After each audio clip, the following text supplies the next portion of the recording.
बाद 2 तारीख को आंदोलन था। 12 बजे लगभग मैं सोया था, लेटा था, तभी जयपुर पुलिस ने अरेस्ट कर लिया।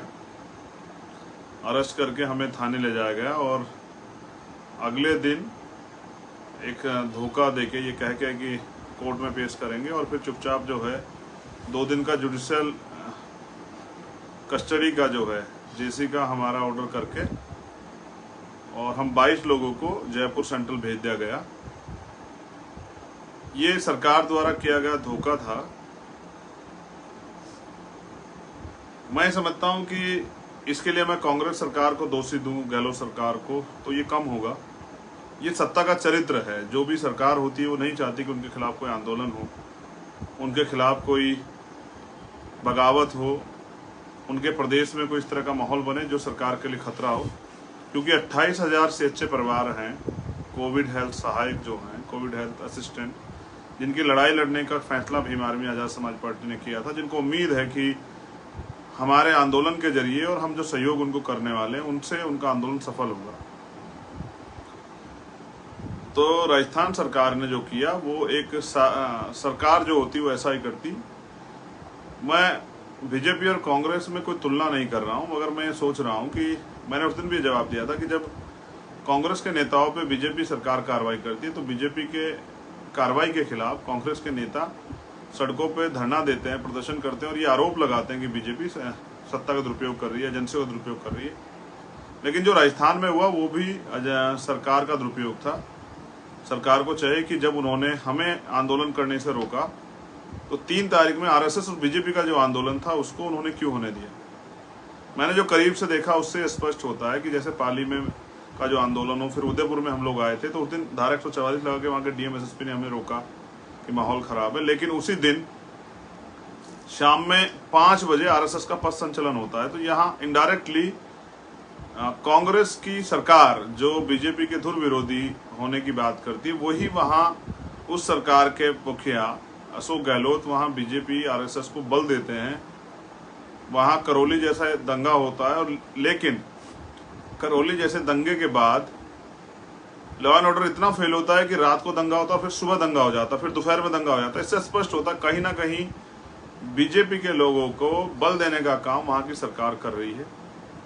वो नहीं चाहती वहां तीसरा मोर्चा खड़ा हो, वो चाहते हैं बीजेपी और कांग्रेस बनी रहे। और हम ये चाहते हैं कि अब जो दलित, आदिवासी, ओबीसी, माइनॉरिटी जो बहुजन समाज है उन लोगों को मौका मिले।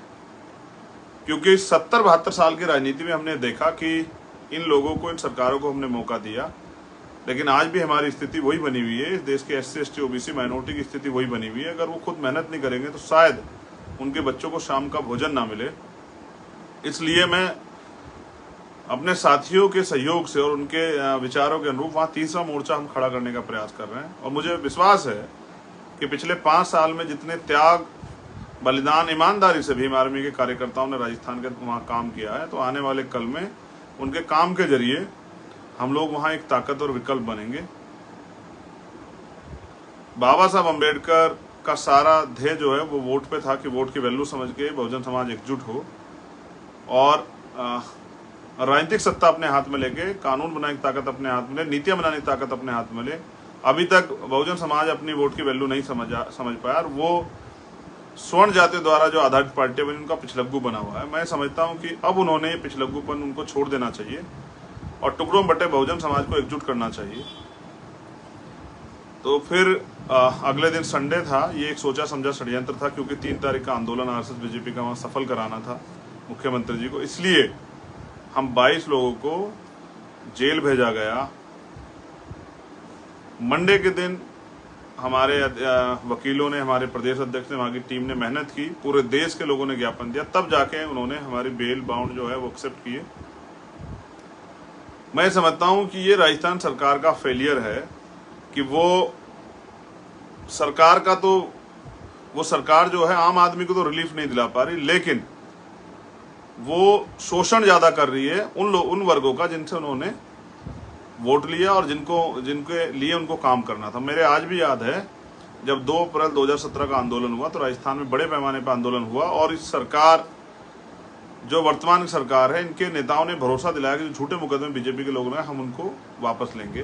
फिर 2019 में नहीं लिए गए, 19 में इस नाम पे वोट लिया गया, फिर उसके बाद जो है पंचायत चुनाव में इस नाम पे वोट लिया गया, लगातार इस नाम पे वोट लिया जाता रहा और अभी तक वो मुकदमे वापस नहीं हुए। आज भी वहां अधिकारी कर्मचारी बीजेपी शासित राज्यों की तरह पीड़ित हैं, सताए जा रहे हैं। तो इस सरकार को ज्यादा दिन अवसर देने का मतलब ये है कि अपने पैरों पे कुल्हाड़ी मारना। मैं वहां के बहुजन समाज से भी निवेदन करूंगा कि अपनी लड़ाई को समझें।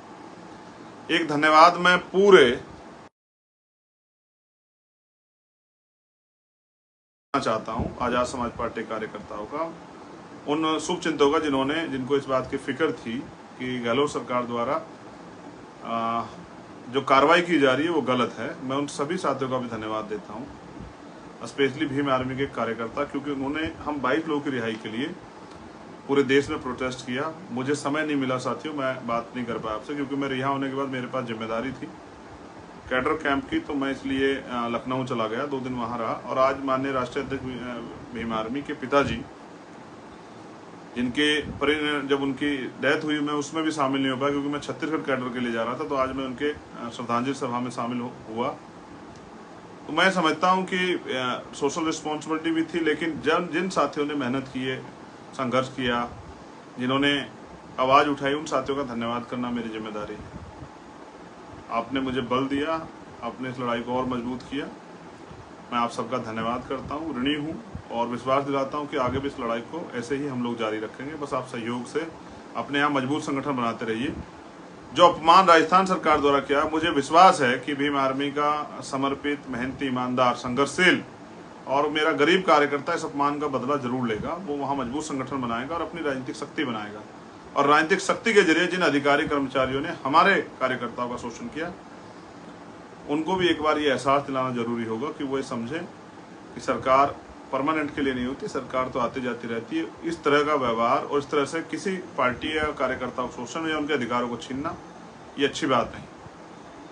सीएचए के जो बहन भाई हैं वो मुझसे बाद में मिले थे, मैंने उनसे वादा किया कि उनकी लड़ाई हम लोग लड़ेंगे। सीएचए के अलावा भी वहाँ रीट में भी कई ऐसी भर्तियां है, एसआई की, पुलिस की, सब में घोटाले खबर है। उन सब मुद्दों पे हम लोग काम करेंगे। वहाँ की प्रदेश कमेटी मिलकर वो कर रही है, वहाँ की लीडरशिप काम कर रही है।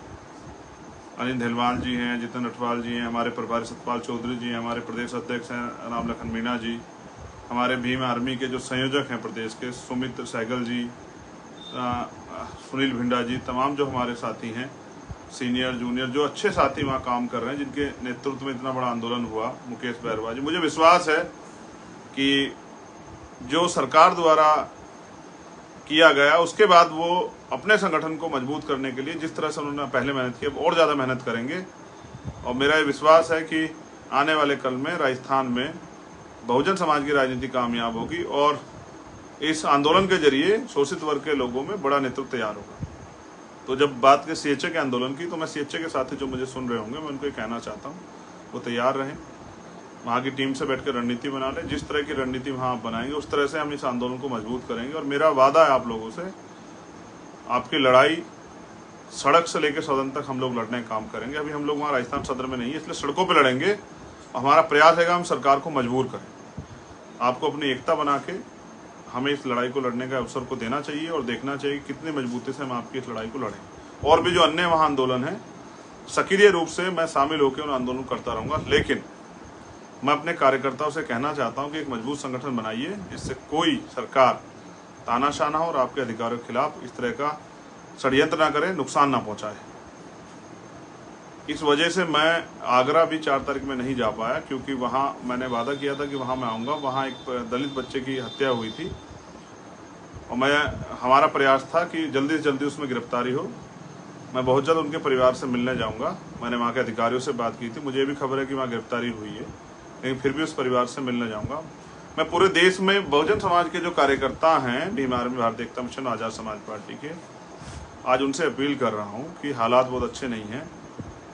हमें अपने महापुरुषों के आंदोलन को मजबूत करना है और हमें किसी के पिछलग्गू नहीं बनना है। बीजेपी हो, कांग्रेस हो या कोई अन्य पार्टी हो, हमारी एक ही पार्टी है, आजाद समाज पार्टी। हमारा एक ही संगठन है, भीम आर्मी, और इस संगठन को अपने खून पसीने सींच के हम ताकतवर संगठन बनाएंगे, जिसकी एक ललकार से सरकारों की जमीन सरक जाएंगी। ऐसा मैं चाहता हूं। इसलिए मेरी आपसे अपील है कि आप मजबूती से काम करें। क्योंकि कोई सरकार आपको थाली में परोस के आपके अधिकार नहीं देगी, आपको इसके लिए संघर्ष करना पड़ेगा। मेरा ऐसा भी मानना है कि टुकड़ों बटा बहुजन समाज को एकजुट करने की जिम्मेदारी जो हमने ली, उसमें भी आप योगदान देंगे और आप अब ये पिछलग्गू समाज न बन के शासक समाज बनने के लिए जो कीमत चुकानी पड़ती है, उस कीमत को, उस संघर्ष को भी देने के लिए तैयार हो जाएंगे।